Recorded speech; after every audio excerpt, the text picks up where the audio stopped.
Some pretty terrifying news coming out of Ontario, which used to be a liberal democracy, but not so much anymore, as Bill 100, or the Keeping Ontario Open Act, as Doug Ford Orwellianly calls it, has been passed in the dead of night by a voice vote hours after Parliament had concluded. So what this bill essentially does is it's meant to criminalize what the truckers did in the most charitable interpretation of it. So if I am, a mainstream media establishment politics apologist, I would say, what happened in Ottawa was an occupation. I was traumatized. I experienced phantom honking. My wife's boyfriend experiences double phantom honking. I live in fear of Tamara Litch and her heinous crime of second-degree honking. And everyone's very scared. And if the truckers, block roads again, we want the ability to remove them and keep everyone safe because phantom honking kills 47 billion people every minute.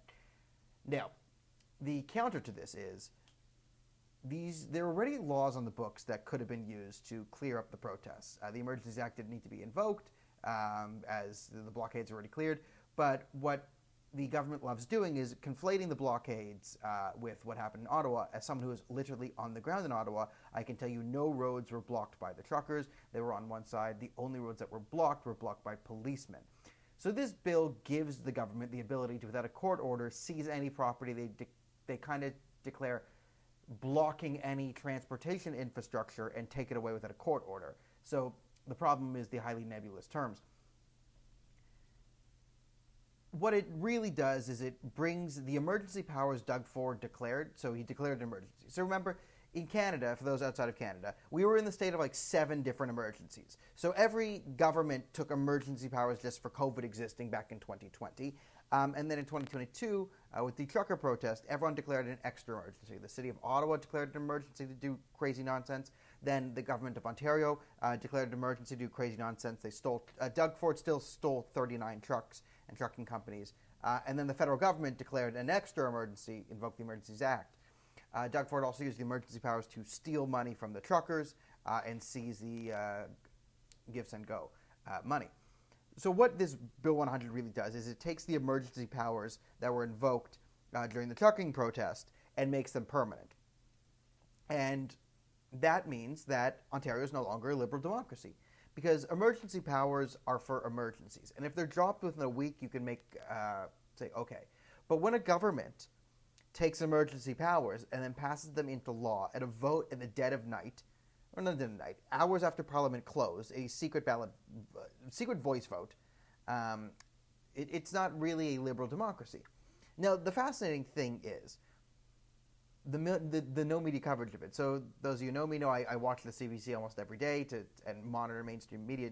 So the way they get away with this is just the mainstream media didn't cover this at all.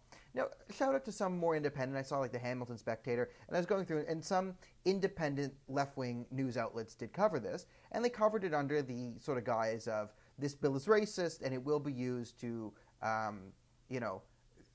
go against Black Lives Matter protests and the indigenous, as they call them, land defenders. So yes, we all have our spin. I was pro-trucker. I didn't like the rail blockades before. But, so you have publications that call the rail blockades indigenous land defenders, and they point out, rightfully, that if they do this, a government, now probably won't because they're intersectional politics. The Conservative Party of Ontario, for those on the outside, is a far-left intersectional feminist party. The Liberal Party is a crazy far-left intersectional feminist party, and the NDP are lunatics. That's Ontario politics right now. There's just one alternative. There is a new Blue Party, which has started up, and that's actually right wing.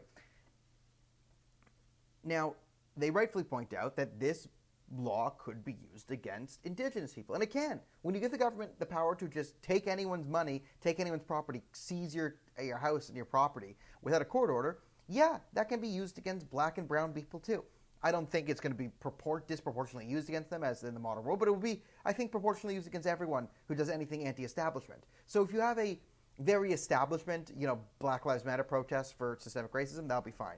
But, if black people are protesting, something a bit more heterodox, the power of government will be used to destroy them, right? If you're protesting, Greta stuff, climate change, blah, blah, blah, blah, blah, great.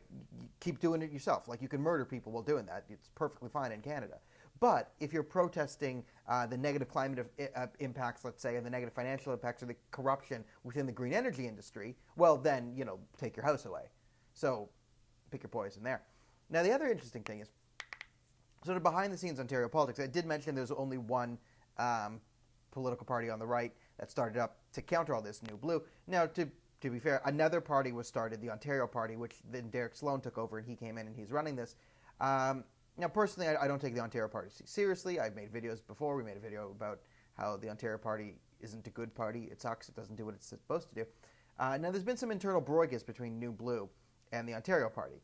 And it started because, just honestly, the Ontario Party is a fake nonsense party, and the New Blue Party is a real party.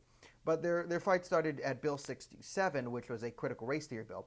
There's one Ontario Party MPP in power, Rick Nichols, and there's one New Blue MPP in power, Belinda Kalaharos. Belinda was the only one to vote against Bill 67, and the New Blue Party sort of raised the alarm and pushed back and actually stopped the critical race theory bill from getting passed. Rick Nichols voted for critical race theory, even though fighting critical race theory is one of the central tenets of the Ontario Party. Now, the first excuse was Rick Nichols actually did not read the bill. That's why he voted for it.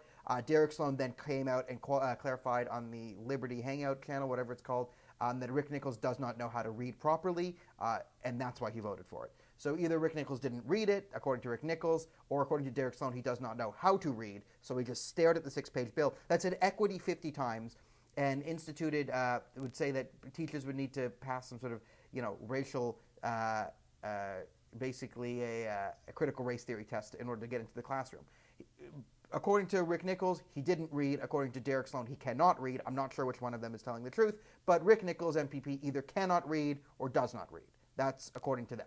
So this then came on Bill 100, where Belinda Kalaharos voted against it with four other MPPs, and Rick Nichols didn't show up to the vote. Now, Jim Kalaharos, the leader of the New Blue, has sort of been calling Derek Sloan controlled opposition. I was under the impression with my dealings with Derek Sloan that my thing was just like, well, that boy's about as sharp as a bowling ball, was sort of my take on it, that he might just be a bit easy to manipulate. However, the most recent events do kind of show that Jim might have a point, as Rick Nichols did vote against Bill 100 on the final vote. However, how did Rick Nichols, who barely shows up to Parliament, and according to him does not read things, according to his leader, does not know how to read, so he managed to stay after hours, so the Ontario Party is now going around Twitter saying, look, we had the only MPP who voted against this, but we'll forgive Belinda Kalaharos. And they're not pointing out the fact that this is a crazy bill, and it was voted on after hours, and the PCs did something underhanded. Instead, they're using this as the ability to sort of, honestly looks like the Ontario Party and Doug Ford are working in tandem to undermine New Blue. That's just what it looks like to me here. So this is sort of your Ontario update. You have the Conservative Party, which is a far-left party. You have a Liberal Party, which is a crazy far-left party. Then you have the NDP, which are lunatics. You have the Ontario Party, which is a Twitter thread. And then you have the New Blue Party, which is a real opposition. And all of this has come together to make Ontario a non-liberal democracy, as Bill 100 has been invoked, and they can take your property away if they deem you're blocking any infrastructure at any time, because this is the world we live in, and not covered in the mainstream media, and that's one way they get away with it, is they just know that if you go far left, the Globe, yes, the Hamilton Spectator might write an article, but who cares? Global News, CTV, the Toronto Star, Globe and Mail, National Post, CBC, all of them will let you be a liberal dictator, which is what Fat Trudeau is now.